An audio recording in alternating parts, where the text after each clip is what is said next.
Sir, Kumaraswamy ಅವರು ನಿನ್ನೆ ಅಸಮಾಧಾನ ವ್ಯಕ್ತಪಡಿಸಿದ್ದಾರೆ. ನಾವು 7-8 ಕೇಳ್ತಾ ಇಲ್ಲ, ನಾವು 3-4 ಕೇಳಿರೋದು, ಅದನ್ನು ಕೂಡ ಕೊಡ್ತಾ ಇಲ್ಲ ಬಿಜೆಪಿ ಹೈಕಮಾಂಡ್ ಅವರು ಅನ್ನೋ ಅರ್ಥದಲ್ಲಿ ಮಾತಾಡಿದ್ದಾರೆ. 3 ಅವರೇ ಘೋಷಣೆ ಮಾಡಿದ್ದಾರೆ, ಹೈಕಮಾಂಡ್ ಘೋಷಣೆ ಮಾಡೋಕ್ಕೆ ಮುಂಚೆ.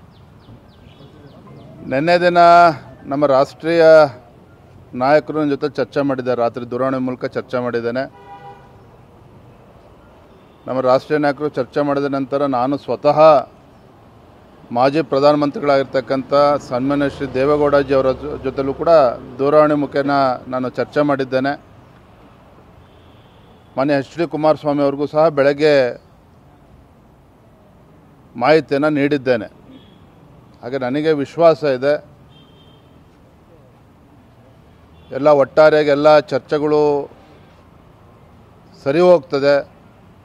ಅವ್ರಿಗೂ ಕೂಡ ಸಮಾಧಾನ ಆಗೋ ರೀತಿಯಲ್ಲಿ ನಮ್ಮ ರಾಷ್ಟ್ರೀಯ ನಾಯಕರು ಒಂದು ತೀರ್ಮಾನವನ್ನು ಮಾಡ್ತಾರೆ ಅನ್ನೋ ವಿಶ್ವಾಸ ನಮಗೂ ಕೂಡ ಇದೆ.